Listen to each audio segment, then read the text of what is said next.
Fascicle 14. The 12 Moral Precepts. AMIDA DHARMA is neither an instrument to justify blind passions nor institutionalize them as normal behavior. Indeed, in its saving activity, AMIDA Buddha makes no distinction between virtuous and non-virtuous people, but making no distinction out of great compassion between them, saving them and leading them to his pure land, does not mean that he supports or encourages evil. It is extremely important to not confuse being saved as you are with the idea that all your actions are now worthy and good, or that the Buddhas agree with them. AMIDA saves us because we are incapable and miserable, destined to be reborn in hell or other lower realms of existence, if we were left alone, at the mercy of the consequences of our deeds, and because he has great compassion for all beings, but not because he agrees with our evil deeds. Instead of praising and justifying our blind passions, we should be ashamed of them and be grateful for the unconditional help offered by AMIDA Buddha. Everybody should try, even if he does not succeed, to observe the 12 moral precepts. These show how all Buddhas would like us to behave towards other beings, whether they are human beings or in other forms of existence. The first moral precept: you should not yourself kill any being, nor encourage others to kill. Kill by expedient means, praise killing, rejoice at witnessing killing, or kill through incantations or deviant mantras. You must not wish somebody's death, and do not create the causes, conditions, methods, or karma of killing. You should not make abortion, do not praise abortion, and do not encourage others to make abortions. You should nurture a mind of compassion and filial piety, always devising expedient means to rescue and protect all beings. The second moral precept: do not eat any kind of meat, and do not encourage others to eat meat. Do not approve or praise meat eating. You must not create the causes, conditions, methods, or karma of eating meat. This is because all beings have been throughout past lives our parents, brothers, and sisters, and because the consumption of meat encourages the killing of even more beings. You should nurture a mind of filial piety towards all beings and encourage others to think the same. The third moral precept: you should not yourself steal, praise stealing, or encourage others to steal. Steal by expedient means, and steal by means of incantation or deviant mantras. Do not rejoice at witnessing the act of stealing. You must not create the causes, conditions, methods, or karma of stealing. You should not steal any valuables or possessions, even those belonging to ghosts and spirits and robbers, be they as small as a needle or a blade of grass. Be honest and encourage others to be honest, and never steal. The fourth moral precept: you should not practice sexual misconduct, nor encourage others to practice sexual misconduct. Do not cheat on your woman or man. Do not desire the woman of another man, nor the man of another woman. Do not have sex with a woman of another man, or the man of another woman. If you are born as a man, you may have sex only with someone who is a woman by birth, and if you are born as a woman, you may have sex with someone who is a man by birth. No one should have gay or lesbian sex. Do not have sex with those below the normal age to start their sex life, with non-human beings, with your own parents, grandparents, children, grandchildren, brothers, sisters, uncles, aunts, and first cousins. Do not have sex with those who have taken vows of sexual abstinence. Do not encourage prostitution, and do not go to prostitutes.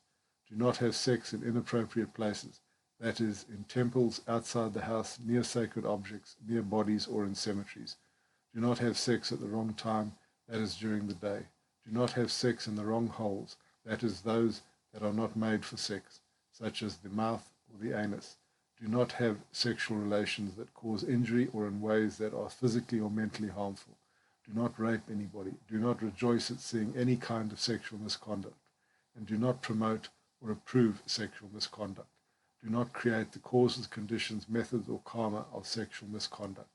Encourage all beings to have a right sexual behavior and protect the normal union between man and woman. The fifth moral precept: you should not practice wrong speech nor encourage others to practice wrong speech. Do not create the causes, conditions, methods, or karma of wrong speech. Do not use untrue words. Do not lie by any means. Do not encourage others to lie. Do not approve of lying, and do not enjoy hearing lies. Do not lie indirectly by physical or mental means. An example of a lie by physical means is to lie by shaking your head or by other gestures of the body. An example of a lie by mental means is when somebody who made a mistake is silent if asked who is guilty. Do not lie about your spiritual attainments. Do not use aggressive and harmful language. Do not curse, do not insult, and do not swear at anybody. Do not boast about yourself and do not denigrate others. Do not gossip, do not engage in frivolous or idle talk. Open your mouth only if you have something useful to say. If what you say helps beings on the path to liberation, if your intention is correct and unselfish, if you can speak kindly, and if it is the right time. Encourage all beings to have right speech. The sixth moral precept: do not drink alcohol or consume any addictive intoxicants that blur your mind. Do not give or sell alcohol or any other addictive and intoxicating substances that blur your mind. Do not create the causes, conditions, methods, or karma of the consumption and sale of any type of alcohol and intoxicants, because they can be the causes of all types of sins. Do not approve, encourage, or praise the consumption of alcohol and intoxicants. Encourage beings to have a balanced life and to keep their minds clear. The seventh moral precept: do not earn your living from hunting, fishing, breeding, killing, or selling animals and humans, nor from slavery, prostitution, the production and sale of weapons or poisons, and from any activity that affects the minds and bodies of sentient beings. Do not create the causes, conditions, methods, or karma of these activities. Do not encourage others to do these activities or earn their living from them. Do not approve of them and do not praise them. Advise all beings to earn their living without hurting others. The eighth moral precept: do not be greedy and stingy. Do not encourage others to be greedy and stingy. Do not approve or praise greed and stinginess. Do not create the causes, conditions, methods, or karma of greed and stinginess. Be generous, help others, and encourage all beings to be generous and to care for one another in a true spirit of friendship and filial piety. The ninth moral precept: do not be angry and do not hate anybody. Do not encourage others to hate and be angry. Do not create the causes, conditions, methods, or karma of anger and hatred. Do not be aggressive with other beings and do not hit them. Encourage beings to be calm, loving, and reconcile with one another. The 10th moral precept: do not destroy your family, and do not encourage others to destroy their families. Do not create the causes, methods, or karma of destroying your family or other people's families. Do not neglect your parents and elders in the family. Do not neglect your children. The man should respect his woman, and the woman should respect her man. Parents should respect their children, and children should respect their parents. Take care of your family, protect them, and provide them with food, shelter, and everything they need. Offer them Dharma, and help them to entrust themselves to Amida Buddha. Encourage all beings to care for their family, to live in harmony with one another, and to have faith in Amida Buddha. Think that all beings have been your parents, brothers, and sisters in the course of countless lifetimes since the beginningless past. The 11th moral precept: do not denigrate your spiritual teachers and colleagues in the Sangha, and do not encourage others to do so. Look upon your spiritual teachers as your own parents and your colleagues in the Sangha as your spiritual brothers and sisters. If you are a teacher, you should regard your students as your own children and as your spiritual brothers and sisters, and do not consider yourself to be superior to them. You should not have negative thoughts towards Sangha teachers and colleagues, and do not cause them any harm, neither in deed nor in word. Respect them and help them when needed. Contribute to the well-being of your spiritual family, and ensure that an atmosphere of learning and devotion is preserved. Do not bring your worldly concerns, blind passions, and personal opinions to the Sangha, and do not create divisions within the community. You should not have spiritual teachers who follow non-Buddhist paths, and do not entrust in Amida. You should not encourage others to have this kind of teachers. Do not create the causes, methods, or karma of the above sins against spiritual teachers and colleagues. Encourage all beings to respect their teachers and colleagues in the Sangha. The 12th moral precept: you should not follow and promote views that are against Buddhist teaching. Do not encourage others to promote or follow them. Do not create the causes, methods, or karma of adhering to visions that are against Buddhist teaching. Regard the Buddhist teaching as supreme among all religions and teachings of the world, and in such a way you should present it to other beings. Never place the Buddha on the same level with other non-Buddhist spirits or deities. Do not put the sign of equality between Dharma and non-Buddhist teachings. Do not mix Buddhist teachings with elements of other religions and teachings. Do not slander and denigrate the Dharma. Do not encourage others to slander and denigrate the Dharma.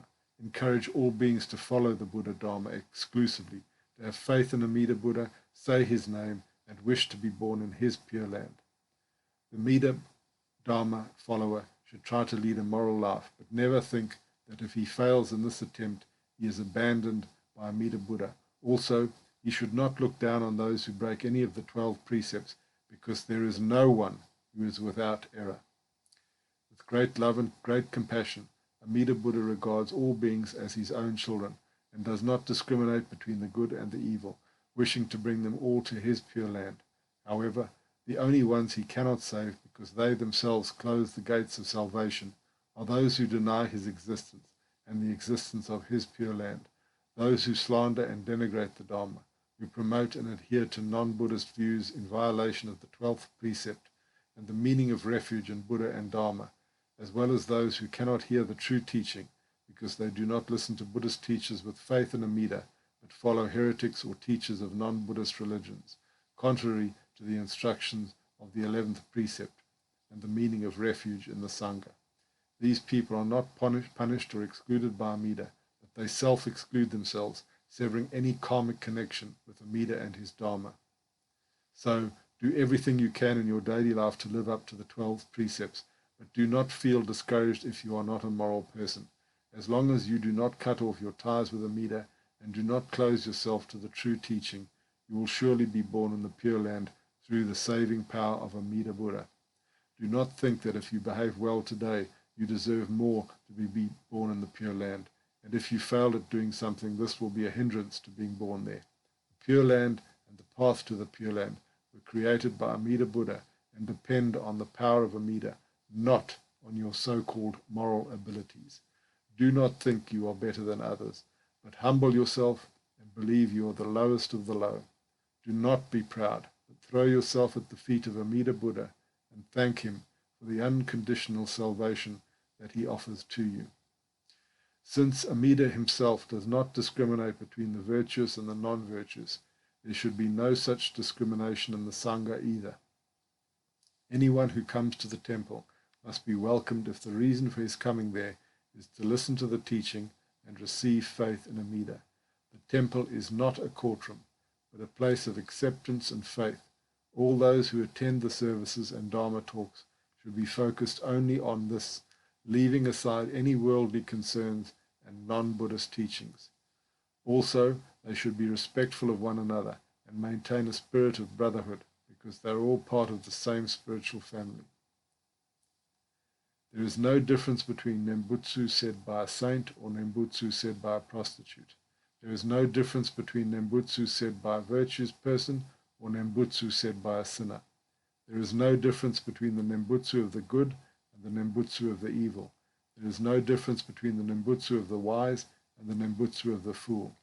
There is no difference between Nembutsu said by a god, spirit, or demon and Nembutsu said by a human being. There are no such differences because Nembutsu does not belong to them and does not depend on them. Nembutsu is the name of Amida Buddha, which is good in itself, virtuous in itself, perfect in itself, all-powerful and all-liberating. The mouth that says Nembutsu does not defile the name, but the name blesses the mouth that says it.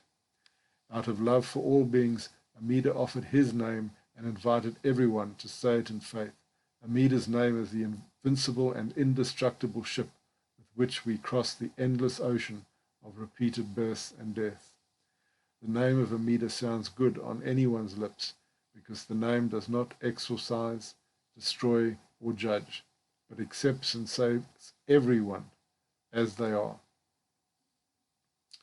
All beings without any discriminations of good and evil, moral or immoral, are equally saved by Amida if they entrust to him, say his name, and wish to be born in his pure land after death. Namo Amida Butsu.